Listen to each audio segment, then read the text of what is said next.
अस्सलामुअलैकुम सारे ने एक नवी वीडियो ਦੇ ਤੇ ਅੱਜ ਜਿਹੜੀ ਵੀਡੀਓ ਹੋਏਗੀ ਉਹ ਥੋੜੀ ਨਾ ਕੰਪਲਿਕੇਟਡ ਜਾਂ ਸਾਦਾ ਜੀ ਹੋਏਗੀ। ਤੇ ਅੱਜ ਦਾ ਜਿਹੜਾ ਰਿਵਿਊ ਆ ਉਹ 850 ਟਰੈਕਟਰ ਤੇ ਜਿਹੜਾ 85 HP ਦੇ ਵਿੱਚ ਲਾਂਚ ਹੋਇਆ ਵਾ ਅਲਗਾਜ਼ੀ ਵਾਲਿਆਂ ਦਾ ਜਾਂ ਨਿਊ ਹਾਲੈਂਡ ਵਾਲਿਆਂ ਦਾ ਕਹਿ ਲਓ। ਤੇ ਉਹਨਾਂ ਦੀ ਮੋਟੇ ਚੀਜ਼ਾਂ ਦੇਖਾਂਗੇ। ਪਹਿਲੇ ਫਰੰਟ ਤੇ ਉਹਨਾਂ ਨੇ 8 ਵੇਟ ਦਿੱਤੇ ਹੋਏ ਆ, ਸਪੈਂਡਲ ਦੀ ਚੇਂਜਿੰਗ ਕੀਤੀ ਆ, कलर कंट्रास्ट चेंज किया, अगे प्लास्टिक लगाया, जाली दूसरी लगाई। उस तो बाद इनके पिछे आ जाओ जी, इनकी हब्बां तो ये वो चीज़ चेंज की गई आ। उस तो बाद इनका जोड़ा वा लगाया गया लिफ्टोमैटिक पंप, इनू कहते हैं लिफ्टोमैटिक पंप। ठीक है जी, ये लगाया गया। इनू माइनस जमा जिदा तुम करना चाहो वो चीज़ कर सकते जी। इधर फ्रंट के उपर ही आ चीज़ा आ इत्थे चाबी लगेगी, इतों लाइटां चलणगियां। आ जी संघार वगैरह थी ये वो इनके आ दिती हुई कि स्विच जोड़े फ्यूज़ आ। अगर ताड़ी कोई ट्रैक्टर की कोई चीज़ सड़ेगी पहले आ सड़नगे, बाद चो दूसरी सड़ेगी, बाद च लाइट इंडिकेशन, उस तो बाद हारन वगैरह ये वो लाइट जोड़ा इंडिकेशन तुसी किधर नूं मुड़न दे किधर नूं नहीं, रेस। तो इनकी जी हैंड ब्रेक बड़ी प्यारी जगह ते चेक करो, हैंड ब्रेक इत्थों चक के इत्थे लगा लो। ठीक है, ओके हो गया, चेक कर लो।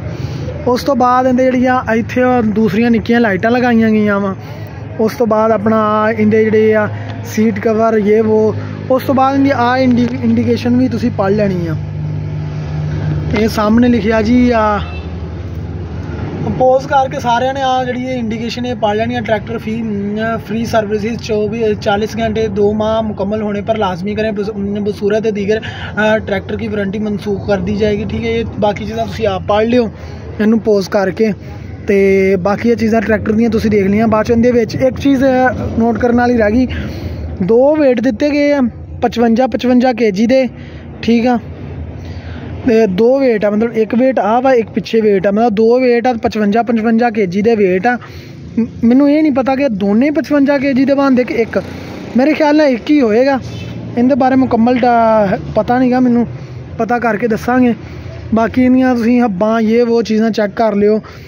तो इनदी जिहड़ियां होका भी नाल आई हुई आ।